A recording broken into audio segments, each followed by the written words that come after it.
Now, to take a closer look at these elections in Costa Rica, we go with analyst and activist Yhamir Chabur, who talks to us from New York. Hello, Yhamir.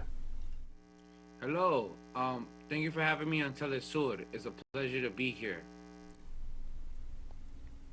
Thank you for joining us. Now, I want to get to the point and ask you several things. With Chavez and Figueres competing for the presidency, Costa Ricans will have to decide between a former World Bank official and a former head of state who managed the country in a different time.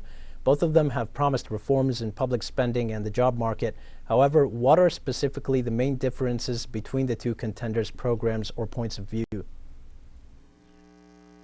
Well, I think it's kind of very hard to say if both of them have differences. I think the candidate Chavez, who was a former World Bank, um, who used to work for the IMF, he has more of these conservative and more of a fake populist like campaign, similar to like Trump, um, to like move Costa Rica a little bit more right wing. And then we have the other candidate, Figueroa, that's more liberal.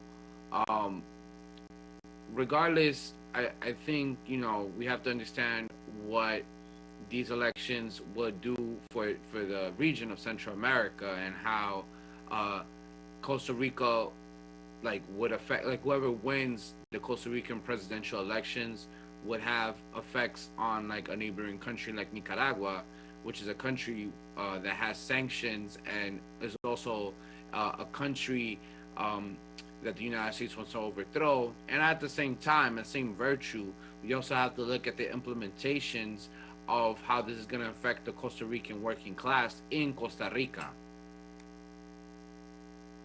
Yes, the implications are straight. Figueres led the polls of the first round with a 10% advantage over Chavez.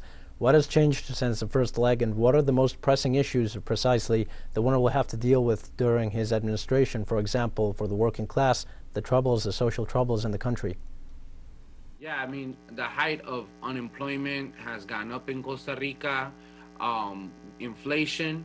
I feel that being from New York, we always think that, like, out of a lot of like the countries that we see of people who do not migrate are Costa Ricans, but now we're starting to see a little bit of Costa Ricans migrating out of the country due to kind of like the economic uncomfortability, as what we're talking about right now, of inflation and unemployment and lack of opportunities when it comes to education. So we're seeing that being reflected amongst the candidates, and unfortunately, um, we're dealt with a candidate who's liberal and a candidate who's a little bit more far right. Um, so this is just being a reflection of the times, as far as the structure out in Costa Rica, because Costa Rica has always been considered, or like pushed, as like the Swiss of Central America.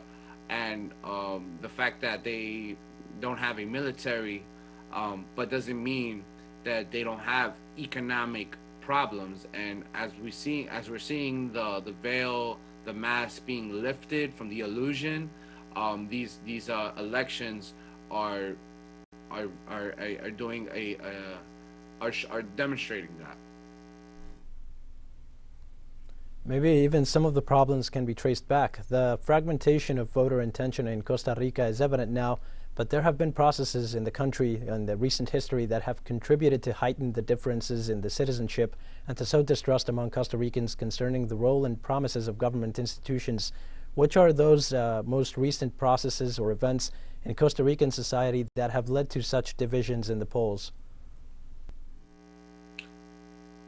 I think the division is, what we're seeing is basically unemployment, and how Costa Ricans now are thinking that the immigrants, like the immigrants that migrate to Costa Rica, whether it's the Nicaraguan or Colombian or Venezuelans, are there taking their jobs.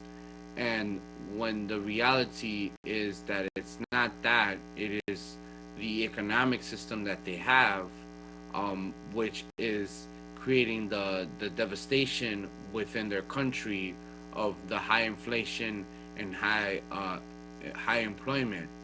But it's going to be interesting about to see how this plays out in Costa Rica, and how these elections will have effects on the region of Central America. Thank you so much, Yhamir. Now, we have to stay focused in this because it is, as Yhamir said, an important issue. Costa Rica's elections will also decide the fate for the region.